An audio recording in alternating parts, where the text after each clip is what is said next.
Olá pessoal, boa tarde para todo mundo. Espero que todos estejam bem aí nos seus lares, no seu confinamento, na sua reclusão, no seu espaço de reflexão, junto com as pessoas que são queridas. Quero agradecer vocês todos por entrarem aqui, por esse momento da gente poder conversar um pouquinho com a Tharita e a gente aprender muito com ela, com a experiência de vida dela. Isso é bastante importante para todos nós, nos relacionarmos com pessoas que nos agregam, que sejam para a gente pessoas que nos animem, né? Principalmente num momento tão tóxico como esse que a gente está vivendo. Então, muito obrigada por estarem aqui conosco. Espero que a gente passe uma horinha de muita aprendizagem, de muitas trocas e que a gente possa estar presente, próximozinho nesse momento, né? Mesmo que online. Queria também aproveitar para dizer para vocês que nós estamos publicando a cada semana no nosso canal um episódio da nossa vida profissional, por uma questão de registro, por uma questão de documentar um pouquinho aquilo tudo que a gente fez e de mostrar para os jovens de agora o que já vem de algum tempo, porque muitas vezes muitos não nos conhecem, não conhecem o que a gente introduziu, o que a gente fez de ciência, e a gente quer que vocês prossigam, né? A gente deixa um legado para que as pessoas possam prosseguir naquilo que a gente pesquisou. Nós vamos aguardar então, ela já está por aqui, vamos convidar então a minha querida Tharita. Vamos lá. Entra. Isso, já está aguardando. Oi, Cacilda. Oi, Olá, beleza. pessoal. Que bom estar aqui com você. Muito obrigado, Tharita, por ter aceitado o nosso convite no momento que você está trabalhando tanto. Eu Não que é? agradeço, Cacilda, pela oportunidade de estar aqui conversando. Estou trabalhando bastante, mas hoje eu estou de folga, graças a Deus. Ai, que bom, linda. Então, deixa eu te apresentar para aqueles que não te conhecem. Eu conheci a Tharita de uma forma muito peculiar. Na verdade, meu primeiro momento com a Tharita foi uma entrevista que ela veio para se inscrever no nosso curso de pós-graduação. E o discurso da Tharita, desde aquele primeiro momento, me trouxe assim uma pessoa de uma integridade muito grande, muito autêntica. E aquilo me apaixonou já de primeira impressão. E aquela primeira impressão ficou. E o interessante é que ela ficou para sempre, ela não mudou. Então, foi uma ótima primeira impressão que no nosso convívio no curso só fez crescer uma amizade. Eu tenho um reconhecimento muito grande pela profissional que ela é. Ela é fisioterapeuta do Centro de Reabilitação do ICESP da FM-USP, especialista em fisioterapia cardiovascular pelo IDPC, especialista em fisioterapia de pneumologia na Unifesp e tem vários cursos de TEA. É professora de pós-graduação em curso de fisioterapia pela Fisiocursos e ela é, com muito orgulho, uma psicomotricista que foi lá formada pelo nosso curso de pós-graduação em psicomotricidade. Só que eu sempre digo para ela que o título maior dela, que tinha antes, é de mãe, né? De mãe do lindo Verdade. Lucas e uma mãe muito especial, uma mãe que tem muita coisa para contar para a gente. Então, Tharita, conta para nós como que a fisioterapeuta Tharita procurou a formação de psicomotricidade. Ela não se bastava enquanto fisioterapeuta? Me explica um pouquinho por que a tua busca pela psicomotricidade. Bom, vamos lá. Eu tinha ouvido falar da psicomotricidade na minha graduação, né? Quando eu fiz a faculdade de fisioterapia, a gente tem um módulo de psicomotricidade. Aquilo me trouxe muito do lúdico, né? Muito do trabalho realizado nas escolas. Eu fiquei muito com essa sensação. Eu achei que foi muito rasa a minha formação, né? Da psicomotricidade. Depois disso, na verdade, eu não tive mais acesso a essa formação. Quando veio o Lucas e, consequentemente, o diagnóstico de autismo e todas as alterações que implicam, né, numa criança com essa deficiência, eu, Cacilda, na verdade, não me considero nem um pouco diferente da grande maioria das mães com Sim, filhos autistas que eu conheço, né? E ainda mais numa época que eu tive um diagnóstico, que isso foi antes de 2012, onde o autismo não era nem considerado deficiência, né? A gente não tinha políticas públicas no Brasil, né, que contemplasse os nossos filhos, né? Então, a busca por conhecimento, por informação de qualidade, era muito grande, porque não se tinha, né? Era muito pouco, a gente ouvia falar muito pouco sobre o autismo. sim. Então, eu comecei a procurar, a ler, eu entrei num primeiro grupo de pais, e foi lá, né, através de outros pais, que eu ouvi dizer que existiam crianças que faziam esse tipo de terapia, né, ou de estímulo. E aí foi engraçado, porque a psicomotricidade ela começou a entrar na minha vida por diversos ângulos, de diversas formas. A primeira e mais clássica, que é a que eu falo em todos os meus cursos, né, foi através da água, foi através da natação. Quando o meu filho era pequenininho, a primeira vez que eu levei ele no neurologista, o neurologista falou que se eu pudesse investir em algum esporte, o melhor seria a natação, que seria o esporte mais completo. E ele era muito pequeno, ele tinha 2 anos. E assim eu fiz, né? Então eu fui buscar uma escola que fosse próxima à minha casa e que a gente pudesse iniciar esse trabalho. E lá na escola de natação foi que eu conheci uma professora que era professora de educação física, especializada em natação e também psicomotricista, Que a beleza. Juque, que é uma pessoa que fazia diferente dos outros profissionais. Eu tinha uma sensação de que com ela funcionava melhor. Sim. E eu falava, gente, mas o que essa moça tem de diferente, né? Porque ela olhava o meu filho pelos olhos, né? Ela tinha uma pegada mais forte com ele, ela tinha uma coisa do toque muito grande, ela fazia um movimento com ele, eu percebia que ela tinha toda uma paciência, né? De não só dar o comando verbal, mas também dar o comando tátil, né? E eu Sim. falava, nossa, mas por que será que ela é diferente? E foi então que eu descobri que ela era psicomotricista e aquilo me chamou a atenção. Eu falei, nossa, que interessante. O que é a psicomotricidade para você? E ela me deu um resumo. Foi aí a primeira vez que eu ouvi o nome Cacilda Velascos. Eu falei, olha, que É, interessante. que bom. A vida foi me dando outras oportunidades. Então, por exemplo, o meu filho, desde bebê, eu sabia que ele tinha uma proximidade com música, pelo fato dele ter o ouvido absoluto, ele conseguia reproduzir qualquer som em qualquer lugar. E aí eu comecei a procurar por professores de música que tivesse um pouco, né, dessa vivência com crianças deficientes, quiçá uma que, né, entendesse de autismo. Foi quando eu conheci a Viviane Louro, que é uma professora de música que hoje ela dá aula na Universidade Federal de Recife. Ela foi para lá e ela Uhum. estava fazendo mestrado na época na Unifesp com crianças autistas. E quando eu vi a palestra dela toda era baseada na psicomotricidade. Olha que lindo.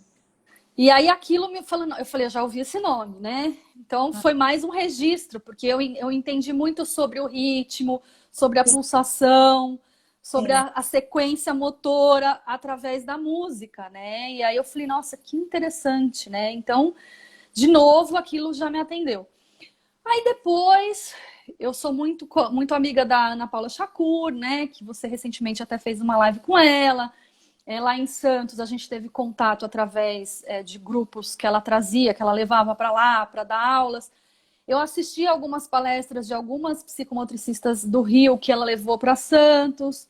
Aí, Isso. numa outra oportunidade que a gente teve de um encontro, ela chegou a falar para mim da Vencer, de você. Então, assim, foram vários encontros que aí chegou Uhum. uma hora eu falei, gente, eu quero entender, né? O que ela traz de diferente, né? Que as pessoas estão buscando para os filhos. Aí foi por aí, mais ou menos, que eu falei, não, vou fazer o curso. Eu tenho essa característica, Cacilda. Eu sou uma pessoa que preciso entender para acreditar, Sim. né? Se eu não entendo, eu não acredito. Eu preciso entender, eu preciso palpar, eu preciso, né? E aí eu fiz Sim. alguns cursos desses de final de semana que foram ótimos, mas eu achei que era muito raso. Eu queria fazer a coisa direito, né? Então eu falei, vamos partir para a pós-graduação. Deixa eu Então, eu acho aproveitar. que foi através... pode falar.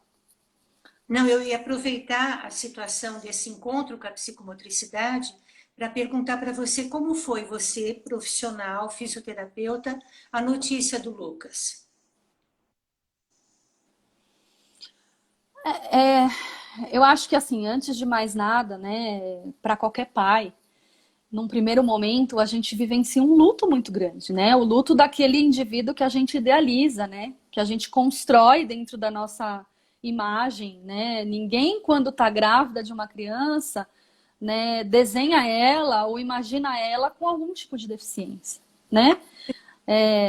Então, seria muita hipocrisia ou mentira da minha parte dizer que não foi um processo fácil, porque não foi. Então, primeiro teve o processo materno mesmo da coisa, né? Foram 30 dias de choro consecutivos, de desespero, de não saber para onde ir. E nesse momento a minha família e os meus amigos muito próximos foram cruciais até para me apoiar, até para procurar os profissionais. E depois, enquanto profissional, é engraçado, né? Que num primeiro momento a gente tem vergonha, a gente tem medo, né? Eu num primeiro momento, mas esse momento, graças a Deus, ele durou muito pouco, né? Mas assim, a gente tenta esconder, porque fala, não, como assim, né? Você é profissional da saúde, que, né, trata dos outros, como que Sim, você pode ter, né, dentro da sua própria casa, uma situação semelhante? Então, esse foi o primeiro momento, mas isso passou rápido, porque eu muito rapidamente percebi que isso não ia me ajudar em absolutamente nada, sim, claro. né? Ia ser muito mais difícil e doloroso a aceitação. E logo em seguida, né, através até, eu acho que uma coisa que me ajudou muito a falar sobre isso foi estar perto de outras mães que passaram pela mesma situação. E nesses grupos de pais eu encontrei outros profissionais da saúde. Eu encontrei médicas, eu encontrei fisioterapeutas, eu encontrei, enfim, enfermeiras, eu encontrei outros profissionais que isso me deixou mais ambientalizada, eu acho, sabe? Mais forte.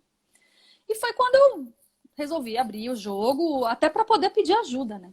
Acho Sim. que E você, sendo uma profissional da saúde, também tinha já uma visão de que não é o fim do mundo, de que a coisa tinha que ser cuidada, né? Isso precisava ser cuidado, e aí você investigar e conhecer mais a respeito do espectro em si. isso. Isso. Aí logo no começo, Essa formação de TEA que você fez e que você domina, como foi para você? Você se encontrou fácil ou foi uma orientação muito assim aliada a conhecimento dessas mães que você tinha?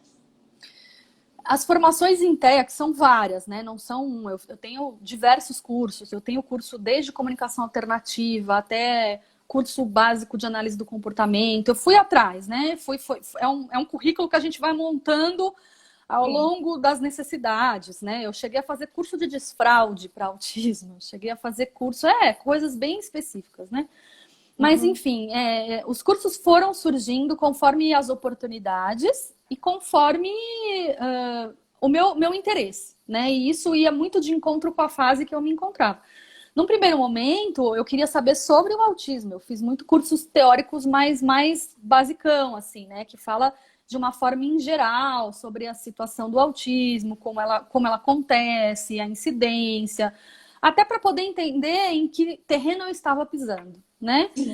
Uhum. Então, essa foi a primeira fase. Depois eu comecei a procurar cursos mais aprofundados. E por ser da área da saúde, eu tive a oportunidade de fazer cursos profissionais, né? Então, por exemplo, eu cheguei a fazer alguns cursos que eram abertos só para profissionais da saúde, como a certificação, pelo menos algumas fases, né? Porque eu, como fisioterapeuta, não posso fazer todas.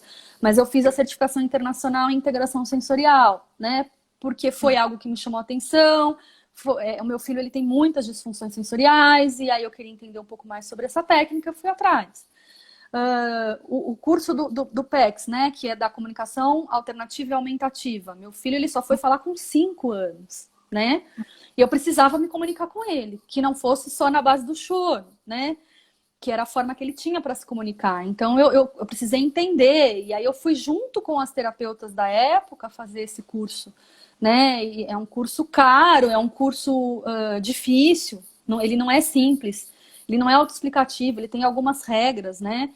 Então, foi um curso, é um calhamaço assim, ele tem várias etapas. Foi outra coisa que eu fui fazer, e assim por diante, né? Então, conforme as dificuldades do meu filho. Você também foi construindo o seu saber, né, Thalita? Eu percebo que Sim. você juntou tudo isso e você construiu uma linha de trabalho com ele. Isso. Então, num primeiro momento, as escolhas dos cursos, elas foram muito singulares da minha situação em casa, né? A partir do momento que eu comecei a atuar na área, que foi num segundo momento, o Lucas mais velho, eu já muito mais segura, muito mais competente dentro daquilo, é que eu fui procurar cursos não mais pensando nele, mas pensando na minha formação, né? Que aí foi um outro momento. E é isso que a gente vai, né? Quem é dessa área está estudando sempre, né? A gente está sempre em busca.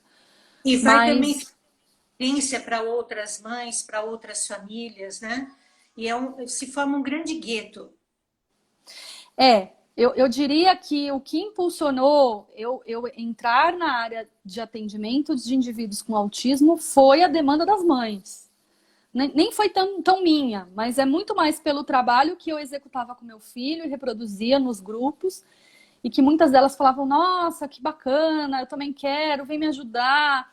Então, a gente começou com palestras assim de fundo de quintal, sabe? Entre nós. Aí a gente fazia reuniões pro WhatsApp, que eu ia para um curso, às vezes dentro do curso eu estava lá. E fazia um resumo numa linguagem mais coloquial para que elas pudessem entender, e elas, uau, né? Agora eu posso debater com a minha profissional, porque, né, conhecimento, eu sou muito dessa opinião, Cacilda. Eu acho que conhecimento foi feito para ser multiplicado, né? E não para ser armazenado, porque senão você morre, ele fica com você e de nada serviu. Ele funciona quando você transfere, né, para o outro. Então, era essa. E você, de uma forma brilhante, deu para a gente, aqui no nosso espaço, o curso sobre psicomotricidade e autismo. E foi assim, eu me sinto como mãe, na verdade, né? Como ver alguém fazer todas as pontes, fazer todos os links e encontrar a justificativa na ciência do procedimento a ser realizado. Então, eu queria que você falasse um pouquinho da própria psicomotricidade, como ela te ajudou, não só como fisioterapeuta e profissional, atuando junto aos demais, mas como mãe mesmo, atuando junto ao Lucas. Tá, vou falar então um pouquinho por partes, assim. Primeiro, a mais fácil, que eu acho que é como profissional, né? A técnica motora, né? Enquanto fisioterapeuta, a gente tem aquele olhar, né? Do Sim. neurológico, de como passa a informação muscular, isso a gente tem. Eu acho que enquanto profissional, enquanto o meu raciocínio clínico, o que a psicomotricidade me mudou, e eu sempre falo isso para você, né, Cacilda? Foi um olhar muito genuíno para as questões afetivas, que era algo que eu não tinha dentro da minha formação, né? Então, eu vou dar um exemplo bem clássico, lá no câncer. Eu tenho uma paciente, eu tive uma paciente, essa história é real, né? Que era uma paciente que teve um câncer de mama e fisicamente ela estava ótima. Então, ela não tinha nenhuma alteração neurológica com diminuição de tônus, ou uma alteração motora que ela tivesse uma diminuição de força, ou mesmo de coordenação motora que a impedisse de realizar alguns movimentos. Aí um dia eu fui colocá-la na bicicleta ergométrica. Por quê? Porque ela estava com excesso de peso, ela precisava fazer um trabalho de condicionamento físico para reduzir a fadiga oncológica, de todo o tratamento oncológico, para que ela tivesse uma melhor qualidade de vida. E aí, a hora que eu coloquei essa moça jovem, ela não tinha nem 40 anos, para fazer um treino de bicicleta ergométrica, ela travou de uma tal maneira que ela falava, eu não consigo, eu não posso, e ela tentava pedalar, e aí o pedal soltava, teve uma hora que o pedal bateu na canela dela, chegou a machucar. E eu falava, mas por que você não consegue? Você tem toda a condição, né, para isso. Não, eu não consigo, eu não consigo, eu não consigo. Na terceira sessão, eu fiz totalmente diferente, né? O meu lado psicomotor veio. né? Enfim, larguei a fisioterapeuta e falei, vamos conversar, né? Como que foi a tua infância? Você já teve alguma experiência com a bicicleta? Você já andou de bicicleta normal quando criança? Né? E comecei a fazer toda uma anamnese. E aí eu descobri que ela tinha sofrido um acidente grave de bicicleta na infância. E que ela tinha um trauma, assim, absurdo. E que por mais que eu pudesse falar... Estava Exato. no corpo dela. Ela não ia conseguir. Aí foi quando eu chamei, inclusive, o psicólogo, que já trabalhava com ela lá, contei essa história, falei, vamos fazer um trabalho em conjunto, entra comigo na terapia, vamos fazer um trabalho com ela de percepção corporal, com ela na frente do espelho, com questões sensoriais, de estímulo, né, muito de imitação, de conversa. E aí ele também foi fazendo um trabalho paralelo com ela. E, gente, em 3 sessões essa mulher estava pedalando como se pedalasse a vida inteira. Então, quer dizer, se eu ficasse forçando ali, né, um movimento que ela tinha uma outra situação afetiva associada, não ia. E não era por uma questão motora. Sim. E essa escuta é muito importante, né? Essa leitura Sim. corporal é muito importante. Nós somos analfabetos corporais, né? Então nós precisamos enxergar no corpo do outro o que ele está falando sem dizer nada. E isso é muito importante. E esse olhar é assim, a vida toda eu trabalhei com fisioterapeutas. E existem fisioterapeutas. E aquele que tinha um olhar para o movimento mecânico e funcional da nossa própria cinesiologia, não conseguia fazer essa leitura. E essa leitura é fundamental. Eu acho que é onde as ciências se abraçam, a psicomotricidade com a fisioterapia. Porque Sim. no movimento você encontrar significado. Isso Exatamente. Termos como diálogo tônico, né, que a gente aprende durante o curso, isso ampliou muito o meu olhar clínico, o meu raciocínio clínico, inclusive de conduta com os pacientes. Hoje dá para fazer isso, hoje não dá. Hoje eu vou ter que ir para uma outra linha, né? Então... Lucas, com o Lucas, o que você viu que foi através da psicomotricidade que ele ganhou? O reconhecimento do corpo, o que você viu de positivo em você aplicar este olhar psicomotor no trabalho com ele? Bom, em relação ao Lucas especificamente, o Lucas tem uma alteração de comunicação e de habilidade social muito intensa, né? Ele tem muitas dificuldades de se colocar, de se fazer entender, de demonstrar os sentimentos e as sensações que ele tem, né? Por um outro lado, ele tem uma questão sensorial muito aguçada, ele tem uma disfunção de processamento sensorial importante e uma busca por movimentos, né? Como ele foi uma criança que desde muito cedo, até pelo fato de eu ter tido essa percepção, né, de colocá-lo na natação, de colocá-lo para fazer atividade física, né? Porque eu acredito, né? A minha essência é o movimento.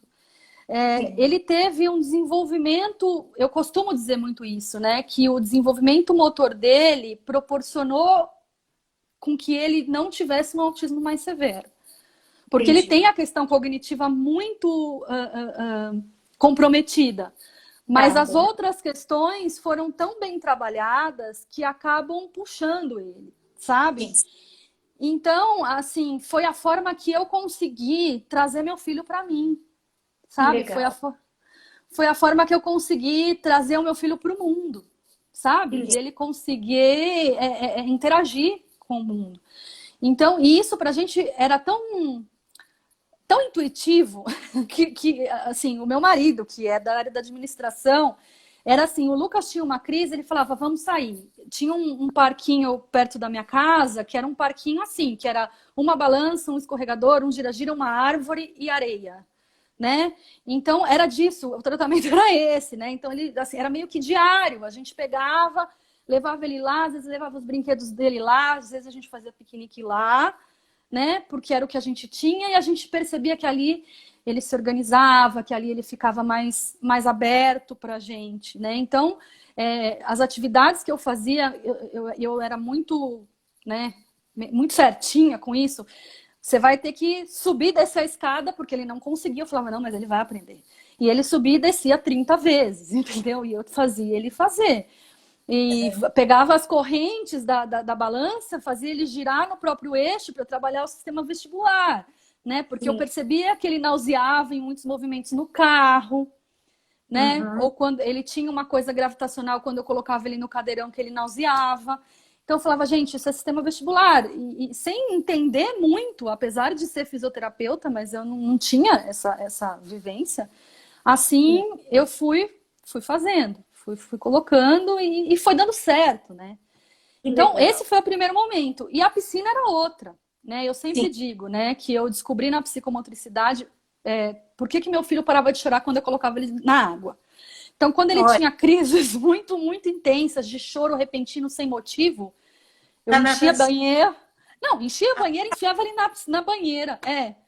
E resolvia. Eu falava, gente, mas o que será, né, que acontece, né? Que ele parecia que apertava um botão, sabe? Que Assim, lindo. sumia.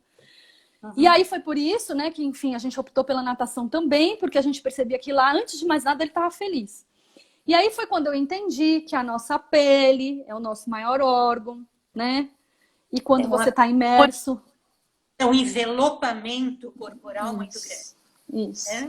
A imersão, só de você estar imerso numa água, óbvio, numa temperatura, né, agradável, num ambiente que não seja o caos, né? Mas tudo isso favorece essa estimulação da pele. Então, aquilo de uma certa maneira, para uma criança que não sente o corpo, né, no Sim. espaço, trazia uma regulação. Ó, olha, eu tô aqui, eu estou aqui, né? Sim. Então foram essas coisas, né? Que cada vez mais. Darita, você tem alguma experiência com autistas adultos? Minhas experiências com autistas adultos são poucas, né? São bem poucas, por sinal. Assim, a maioria assim, de atendimento foram pouquíssimos e a maioria são de amigas que têm filhos e que eu convivo e elas me ensinam muito mais, na verdade. Eu aprendo muito mais com essas mães do que com Uhum. qualquer outra pessoa. E geralmente, ou a gente tem aquele adulto autista de alto funcionamento, né, que na verdade nunca teve diagnóstico, foi ter o diagnóstico muito tardiamente, porque ele é muito funcional, mas que sempre teve questões que inclusive trouxeram prejuízos ao longo da vida acadêmica, relacional, amorosa, enfim, né? Ou aqueles autistas com muito mais comprometimento e que foram de uma outra era, que não tiveram acesso ao tratamento que o meu Lucas teve, por exemplo, né? Lidar. Isso. E que, enfim, vivenciaram barreiras muito importantes, né? Muito difíceis, sem apoio, numa época em que não se tinha tanta troca. Porque, Cacilda, só para você ter uma ideia, outro dia eu fiz uma live com uma colega, a Clau, e a gente estava lembrando que quando a gente começou, Uhum. Eu assisti.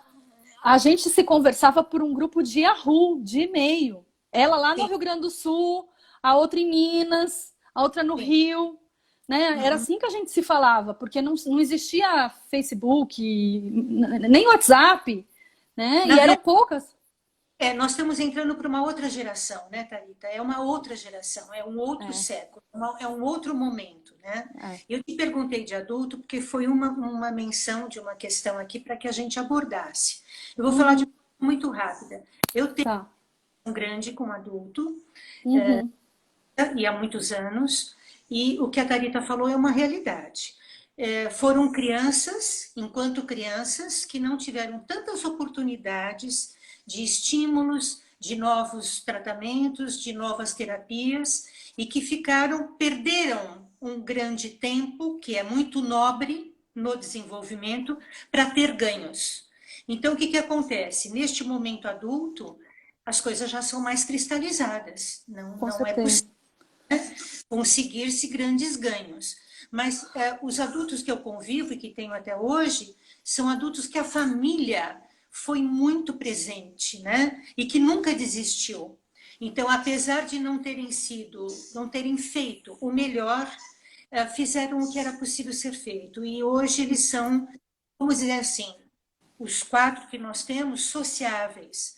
e que convivem harmoniosamente, tanto na aula de natação, quanto na relação dentro da própria entidade. E o que eu acredito é exatamente isso. Eu sempre brinco que a infância não espera, ela vai embora, ela passa. Então, é muito nobre, você não pode pular nem a infância, nem a adolescência. E nesses momentos são os momentos mais primordiais no desenvolvimento e na melhora e nos ganhos que um autista pode ter. Eu costumo sempre falar, né, quando a gente, enfim, discute sobre cura, né, que a gente sabe que isso ainda é algo muito distante da nossa realidade atual, né, mas ainda que amanhã descobrissem uma medicação ou sei lá o quê, que curasse o autismo, as lacunas que ficaram ao longo desse desenvolvimento, elas não seriam preenchidas. Esse indivíduo não teria um desenvolvimento típico de qualquer forma, né? Ainda que dali para frente ele, sei lá, desse um curto-circuito e as coisas funcionassem. Então, é isso, né? Os adultos de hoje... Cada idade é muito nobre viver-se o que é daquela idade, o que é daquele momento, aquela fase do desenvolvimento. Sim, sim. Parabéns, porque você não perdeu tempo em nada e você teve ganhos fantásticos. Então, tudo que você fez até então foi muito importante. Agora, eu queria perguntar uma coisa... Mais ou menos, viu, Cacilda? Eu sinto que eu perdi tempo, né? Então, de verdade. Eu falo isso, isso é muito dolorido e talvez algumas pessoas até me julguem por isso. Mas, assim, quando você tem um diagnóstico, ainda que eu seja da área da saúde, tenha todo o poder de crítica, né, diante das coisas, você fica cego diante de muita coisa, né? O que você quer naquele momento é simplesmente que alguém te traga uma receita ou algo que fale, não, vai ficar tudo bem, vai dar tudo certo, seu filho vai sair dessa, né? E lá no comecinho, bem no comecinho, tiveram duas falas, né? Que eu tive antes de chegar no conceito que eu tenho hoje sobre o autismo, né? A primeira coisa que foi é que, assim, as pessoas, elas estão autistas, elas não são autistas. Eu escutei isso muito e procurei profissionais muito da área da psicanálise que foram as primeiras pessoas a tratarem meu filho, né? E ali o que eu escutava era, não leve seu filho num neurologista porque ele vai medicar seu filho vai ficar robotizado e ele não vai ser nunca uma pessoa normal e bababá. E eu fiquei com profissionais assim durante um ano, mais ou menos, né? E o tratamento do meu filho, especificamente ali, de nada foi feito, de nada houve de crescimento, absolutamente nada. Até que chegou uma hora que eu falei, não, pera um pouquinho, ele não está desenvolvendo, ele não está crescendo. Eu acho que isso aqui está servindo muito mais para mim e para o meu marido, enquanto pais, né? Na questão do luto, da aceitação do diagnóstico, que eu acho que sim, aí a psicanálise funciona muito mais do que do tratamento do meu filho especificamente, né? E aí foi quando, enfim, a gente trocou de médico, trocou de tudo, trocou de profissional e a coisa deslanchou. E por que eu tive isso? Porque eu sou irresponsável? Não acho, eu acho que era falta de conhecimento e também porque a gente se apega a qualquer coisa. Infelizmente, Cacilda, isso me preocupa muito, assim, me deixa de cabelos brancos, me deixa desesperada. No mundo e no mercado hoje existem muitas e muitas técnicas não baseadas em evidência científica, né? Infelizmente. Algumas que trazem promessas que não cumprem, outras que não fazem mal, mas também não faz bem, só que custa, tem um valor, isso para a família, né? E outras que fazem mal, que de fato trazem prejuízos, que chega, em alguns casos, até levar à morte, que a gente tem que tomar muito cuidado. É assustador. Assustador. Então, assim, o grupo de pais, eu acho que ele ajuda, não é no sentido de falar para o pai e para a mãe, olha, você faz isso e você não faz aquilo, mas é de dar as opções e dizer quais são as verdades, né? Essa tem evidência, essa não tem. A escolha é você quem faz, mas é como hoje o coronavírus. É que hoje as coisas elas estão mais evidentes, mas a gente soube lá no começo da quarentena que teve uma médica que pregou o uso de um soro milagroso que fazia com que a pessoa ficasse imune. Essa médica, ela perdeu o CRM. Ela foi punida, ela não vai mais poder atuar como médica, entende? Por que no autismo isso não acontece? Porque o autismo ele não é uma doença, ele é uma deficiência. né? E muitas dessas... eu vi uma explicação de um médico sensacional falando sobre isso, né? Quando você tem um câncer, por que quando você tem um diagnóstico de câncer, você fala para o, sei lá, a pessoa tem um câncer na cabeça, vamos supor. E aí você chega para o paciente e fala, viu, você tem um tumor na cabeça, você vai precisar operar. 90% dessas pessoas falam, ok, né? Vou tirar o negócio de lá, não vou deixar lá. Ou eu não vou tomar uma aspirina, ou eu não vou tomar um chá santo que resolva. Ou até posso tomar, mas eu não vou deixar de fazer o Sim, tratamento da cabeça. Por quê? Porque é palpável, porque é sim, concreto. Quando você trata de uma deficiência que trabalha, né, que tem como principal alteração a disfunção sensorial, a sociabilidade e a comunicação, né, é muito subjetivo, é muito abstrato. Então é muito difícil, né, para essas pessoas entenderem que o tratamento ele é paulatino, ele precisa de regras e ele não vai trazer a cura. Você entende? Ele vai trazer uma melhora que pode ser tão substancial a ponto dessa pessoa ter uma vida completamente normal, né? Mas que sim, ela vai ter questões. E a gente ainda não tem essa resposta de US$ 1 milhão, por que alguns indivíduos se desenvolvem tanto, tão bem, e outros que recebem exatamente as mesmas intervenções não tanto, né? A resposta está nos genes, porque as alterações são milhares, né? Então é isso. Então eu achei importante a gente colocar sobre essas questões. você é tão transparente, é tão autêntica que você reconhece que você poderia, talvez, um pouquinho mais de atenção nesse detalhe, evoluir. Acho que isso não trouxe nenhuma defasagem para o Lucas. Eu acho que deu tempo de tudo, Thalita. Deu Eu, tempo eu, de... eu agora, como psicomotricista, e a gente entende que, né, quando a gente estuda um pouquinho de Piaget e tal, que essa primeira infância, esse primeiro ano, primeiro e segundo ano, até os 2 anos da criança, que é uma fase de exploração, ele é muito importante. A criança, ela vive o mundo através da mão, pôr as coisas na boca, da percepção. E nessa fase eu estava com meu filho dentro do carro, levando ele para a psicanálise e voltando, levando ele para a fase. E eu poderia estar fazendo outras coisas que talvez teriam sido mais aproveitadas. Mas não foi a minha realidade, enfim, eu tinha que passar por isso. E eu acho que até para ter o discernimento que eu tenho hoje para dizer o que serve e o que não serve. Com certeza. Agora, conta para nós, Thalita, você falou aí um pouquinho e você está transpirando isso e sentindo o ar do teu trabalho, o que é ter uma criança autista neste confinamento atual? Olha, Cacilda, eu vou te dizer, o confinamento, ele é difícil para todos nós, né? Eu acho que essa situação que a gente está vivendo mundial, ela está nos trazendo uma série de dificuldades e de desafios e também um processo interno, né, de repensar a vida, repensar os nossos valores, enfim. Eu vou falar sobre a minha experiência, tá? Primeiro, a Tharita, eu não sei se você sabe, Cacilda, mas no dia 15 de março eu tive um AIT, um acidente isquêmico transitório. Eu fiquei 3 Sério? dias na UTI. Eu achei que eu tivesse tendo um AVC, eu fiquei com o lado direito todo hemiplégico, paralisado. Em 24 horas voltou os movimentos, me viraram de ponta cabeça e não acharam a causa.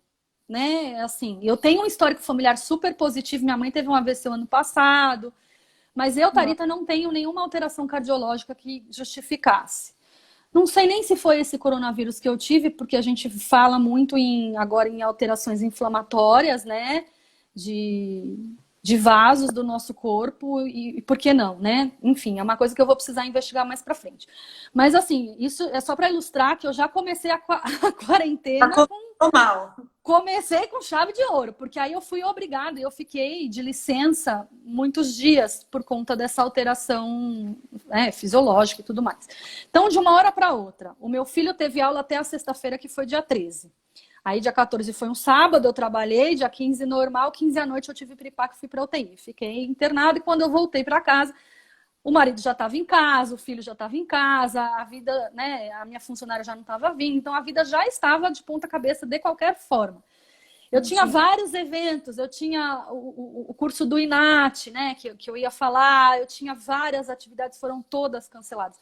Então, assim, num primeiro momento foi um baque, né, porque eu falei, meu Deus do céu, o que está acontecendo? O mundo está acabando. Depois a gente vai, né, absorvendo tudo isso e vai se reinventando. Eu diria que, num primeiro momento, de olhos fechados, o que eu posso te dizer que mudou na minha vida foi eu ter tempo. Tempo, simplesmente isso, uma coisa tão simples, né? E que eu não estava valorizando, acho, devidamente. Porque a minha relação com meu filho, de proximidade, ela sempre existiu. Eu sempre fui uma mãe presente, sempre fui uma mãe que inventava coisas e fazia atividades, e com meu filho sempre. Nunca fui terapeuta dele, mas Sim, eu sempre segui com muito certinho o que as terapeutas pregavam, e da forma que eu achava, desde de cozinhar, até a gente brincar, até a gente fazer uma atividade psicomotora em casa, isso sempre aconteceu. Só que hoje isso começou a ter muito mais intensidade e numa quantidade de tempo maior, que antes era bem reduzida, né? entendi. Então acho que isso no meu caso foi muito importante. A segunda mudança assim que eu olhei, né, muito para mim, inclusive, muito mais para mim, foi de que, nossa, gente, como a gente consome coisas que não servem para nada. Que numa hora dessas, eu olhei aqueles sapatos de salto alto, sabe, Cacilda? Que eu nem tenho tantos, porque eu nem gosto, mas eu falei, para que adianta?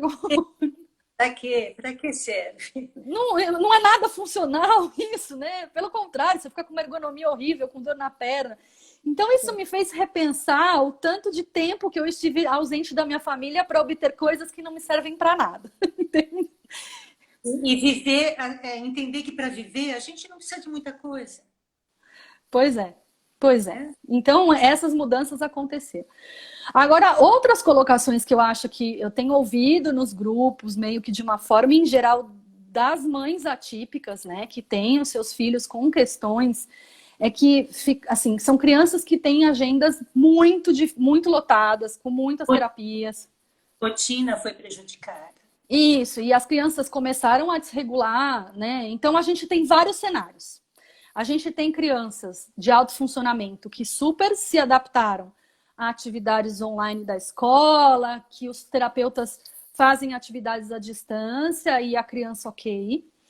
Eu tenho crianças que não se adaptaram às atividades, mas que conseguiram engajar com os pais. E esses pais falaram, nossa, eu estou começando a perceber que eu também não preciso estar tão escravizado com as terapias, sabe? Que eu vou conseguir dar conta, eu vou conseguir olhar de uma outra forma, criar alternativas de me relacionar com o meu filho.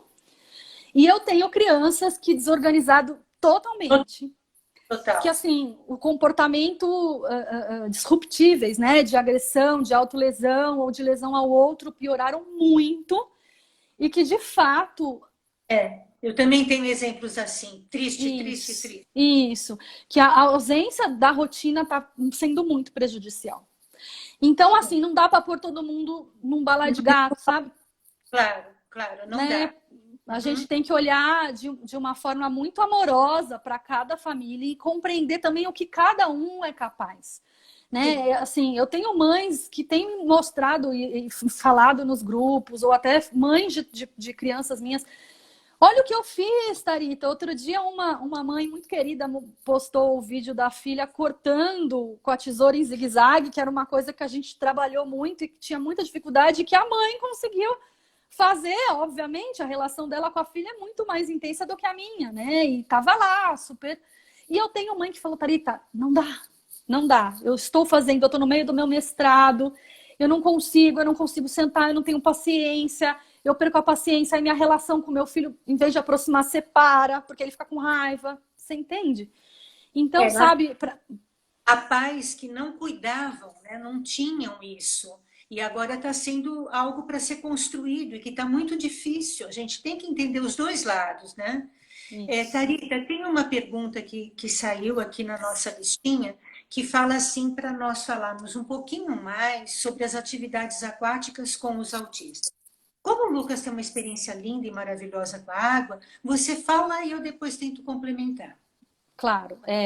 Primeiro, gente, eu não sou especialista em água, né? Eu sou fisioterapeuta, sou psicomotricista, levanto a bandeira, dou cursos nas aulas de De mãe agora, de mãe que tem É, um filho que ama Canadá. isso. Eu sou muito convidada, graças a Cacilda, a Elaine, minha querida amiga, que, né, super me incentiva, a Sandra, a dar muitos cursos nessa área de natação, mas para falar sobre o autismo, não sobre a natação dos autistas.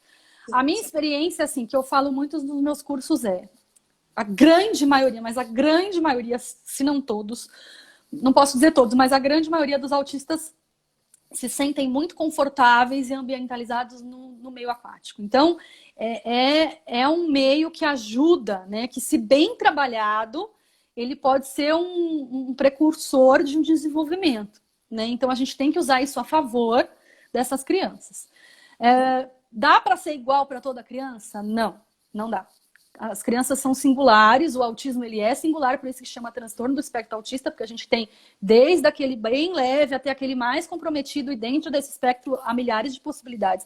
Então, assim, a gente precisa estudar caso a caso o que funciona para cada um. Se tratando do meu Lucas, o que eu, enquanto mãe, posso trazer para vocês? Para ele funcionou, ele faz natação na mesma escola desde sempre, que é uma escola de natação normal e que inclusiva. Eles recebem algumas crianças com deficiências, então tem diversas crianças com as mais diferentes deficiências lá, mas eles não são uma escola de natação específica, né, especial para esse público, o que eu acho ótimo. Pelo menos para o caso do Lucas funciona. É bom ter modelos positivos, é muito bom estar dessa forma. Sim, sim. E a gente começou quando ele era bebê, naquele modelo onde a mãe entra na piscina, né? Então foi a relação que a gente construiu, né? Onde eu ia na água, na piscina com ele. Ele saiu dessa modalidade um pouco mais tarde que as outras crianças, até por uma insegurança minha. Eu morria de medo dele morrer afogado, morria, ficava desesperada. Falava, como que uma professora sozinha vai ficar com ele e mais 4? Porque acho que eles ficam com 5 crianças, né? Ela não vai dar conta, ele é arteiro, ele vai sair da piscina, ele vai pular na piscina grande. E aí a academia na época, né, por uma opção deles, eles optaram por colocar uma estagiária lá junto com a professora.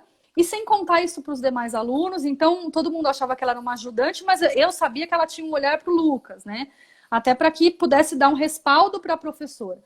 E ele foi fazendo no tempo dele as coisas, ela ia, fazia com tal. Então, por exemplo, touca de natação.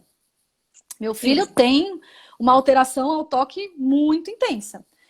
A gente trabalhou 1 ano para ele colocar a touca de natação na cabeça, porque ele não tolerava boné, gorro, nada disso. Até para pentear o cabelo dele era um caos, cortar o cabelo nem se fale, do que dirá ficar com a touca. Então, quando a touca virou o objeto de trabalho, a touca virou objeto de trabalho para todos os terapeutas. Para fono, para terapeuta psicóloga comportamental, para terapeuta ocupacional, todo mundo, né? Então, ele tinha que ficar, né, primeiro sensibilizar a cabeça, fazer todo um trabalho. Então, a gente tinha um apoio visual, a gente fez videozinho com videomodelagem, depois a gente foi fazendo historinhas para ele assistir, depois a gente fazia desensibilização na cabeça, depois a gente entrou com um trabalho comportamental. Você vai ficar 5 segundos com a touca. Ele ficava com um timer, e aí ele tirava. E aí a gente ia ampliando esse tempo, até que aquilo se tornou algo não mais aversivo, né? Aí ele começou a ir para a piscina, ele tinha que ficar 5 minutos, daqui a pouco ele tirava e arremessava. Aconteciam umas coisas assim. Até que aquilo virou normal. E hoje mesmo ele sai, coloca a touca, entra, depois volta. Isso não é mais um problema. Então, sim, respondendo a pergunta, a gente conseguiu. Foi fácil? Não. Aliás, nada é fácil no autismo, né? Tudo é muito difícil, muito trabalhoso. Por isso que precisa de uma união de profissionais para enxergar a situação, qual que é a causa do comportamento. Então, no caso do meu filho, a principal causa era uma causa sensorial. Mas ali acabou desenvolvendo um comportamento, uma questão comportamental de intolerância, porque ele teve uma primeira vivência sensorial, aquilo virou um trauma e depois virou um comportamento. Assim como acontece com a questão alimentar com as crianças. Então, não tem criança que come só um nuggets de uma marca. Aí a embalagem muda e aí a criança para de comer porque mudou a embalagem, né? Então, assim, é uma questão de comportamento, né, de uma intolerância por conta do visual, porque mudou o visual, o gosto, o resto não mudou. Né? Então, é isso. Então, a gente fez. E assim foi com tudo. Assim foi com bater as pernas, Assim foi conseguir com ele mergulhar, fazer o bolhão. Ele tinha Uhum. um PEX, né, de apoio visual de cada movimento numa prancha que era toda plastificada para ficar dentro da água, porque só o comando verbal para ele não resolvia, né? Uhum. E além disso, a gente foi trabalhando todos os fatores psicomotores dentro da piscina, né? Exato. Uhum. Né? O equilíbrio, o tônus, até a sequência prática das atividades, né? Porque Sim, ele fadigava mais rápido que as outras crianças, pela hipotonia, claro. entendeu? Então, é treino, treino, treino, treino e treino. Bom, o que eu poderia complementar dessa riqueza de informações que você trouxe é que existem, acho que, dois grandes trabalhos com o autista. O primeiro é ele saber que aquele meio é prazeroso. Então, ele precisa estar na água, conviver com ela, porque ela é o objeto transacional entre ele e o professor. A água é a grande magia da história. E através da água, a gente vai conseguindo resgatar tudo que nós podemos construir de movimentação dentro da piscina. Então, tem autista que entra e que o tempo todo tem uma hipercinesia, tem Uhum. autistas que entram e que querem imergir o tempo todo, não tem nenhum controle respiratório, mas isso é uma conquista diária do profissional para com ele também. E tem um detalhe muito importante que eu não vejo assim, é natação para autista, não. Eu vejo assim, o trabalho na água com o autista para sua segurança aquática, porque ele Isso. está em qualquer lugar, né? Em qualquer piscina. Uhum. Então, é fundamental que a gente trabalha, em primeiro lugar, o processo respiratório que é invertido, e ele vai precisar aprender. Ele já tem dificuldade aqui fora, lá ele vai ter mais ainda. Essa relação com o profissional que está perto dele, uma relação social com os demais, esse espaço ampliado, que é um espaço que ele se desloca, normalmente eles se deslocam com rapidez dentro da água, mas tudo isso numa construção de segurança, porque ele não pode morrer afogado, e ele vai ter que saber se deslocar, se sustentar, segurar em alguma coisa. Então, eu vejo que no objetivo do trabalho aquático, em primeiro lugar, a segurança aquática. Depois, a natação ela vai se adaptando a cada caso. Há casos em que, por exemplo, nós temos um autista que já está há mais de 20 anos conosco, que ele faz crawl e costa no estilo dele. Ele não faz grandes movimentações de perna, não faz grandes movimentações de braço, mas ele vai na ventral e volta na dorsal, no estilo dele.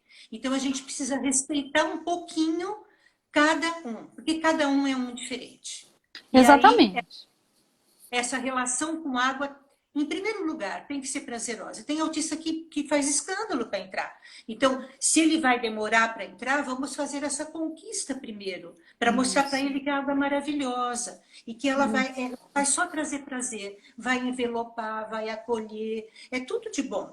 Eu tenho uma opinião assim um pouco, não sei se ela é rígida ou ela é cristalizada, mas hoje nós estamos no mundo, Thalita, me perdoem eu mencionar isso, do personal, né? Tudo virou personal. Sim. Tudo eu tenho para me ensinar exclusivamente para mim. Eu não acho isso muito saudável. Eu acho que nós não vivemos desta forma. Nós vivemos no social. Nós somos seres sociais. Nós precisamos do outro. O outro é importante na nossa vida. Então, eu acredito que um trabalho individual com o autista é enquanto ele não estabelece vínculo. A partir do momento que ele estabeleceu o vínculo, a gente pode ir introduzindo outros amigos, outras pessoas, e ir conduzindo ele para uma aula de 2, 3, 4 pessoas na aula.